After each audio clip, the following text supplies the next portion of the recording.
The secrets of the small shafts of the Great Pyramid. 6 underbar more items in the shafts. Part 4.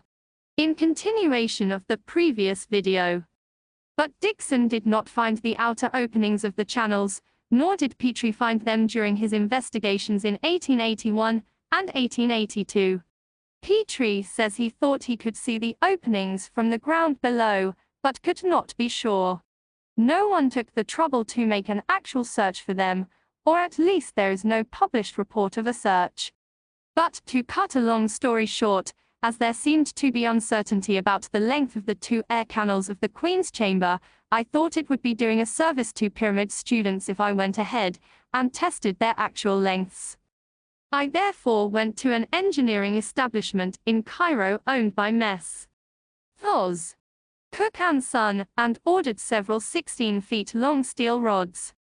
They were of hard flexible steel, 1/4 square in section, able to pass round bends in the channel's course, and yet retain their shape beyond the bends, for there are such bends in the course of the North Channel, both at the lower end where the channel bends upward, and also around the intervening masonry of the Grand Gallery, just as in the course of the North Channel of the King's Chamber.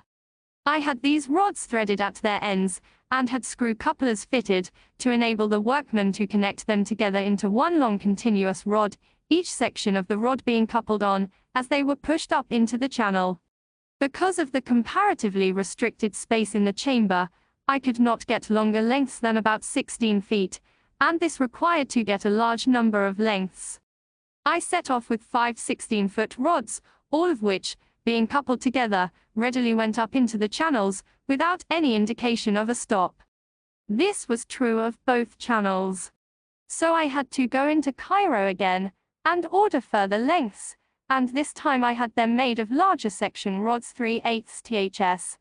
This was because as the rods lengthened, their weight increased and had to be supported with stronger rods.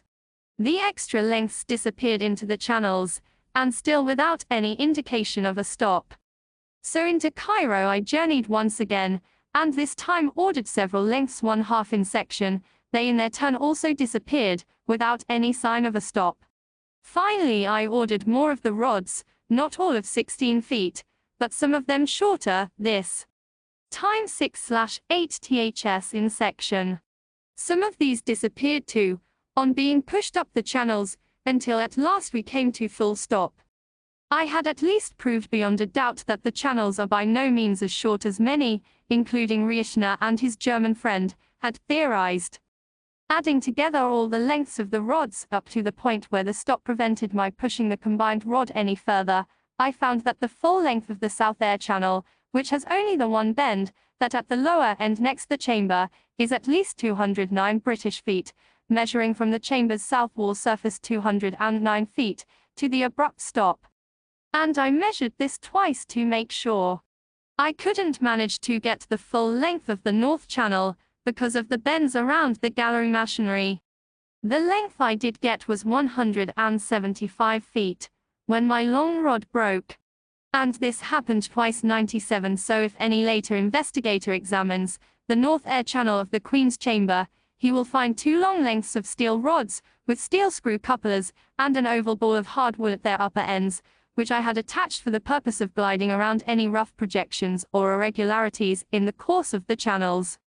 The final report of the Pyramid Rover mission contains information about the shaft depth at which the 2 iron rods stuck in the north shaft with the attached wooden ball end.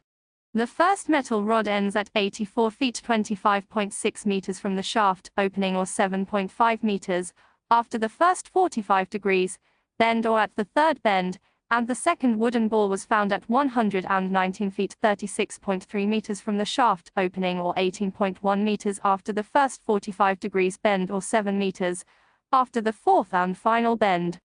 The hardwood balls mentioned can be clearly seen in the pictures above.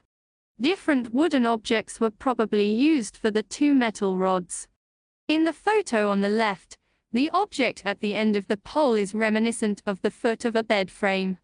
There is another interesting object visible in the Pyramid Rover images that is not mentioned in M. Edgar's letters. The round object in front of the robot on the left edge of the shaft may be a fastening disc with which a wooden ball from Fig. 40 was attached to the metal rod. The Pyramid rover team's final report states about the exploration of the North Shaft, approximately 67.5–20.57 meters, feet after the first bend of the shaft to the left is a pile of rubble. 100 To my knowledge, there is no official statement or publication from the Pyramid rover team about this object. I also don't know if there was an attempt to retrieve it so that it could be examined more closely. The object was probably stopped by the pile of rubble as it rolled down the shaft.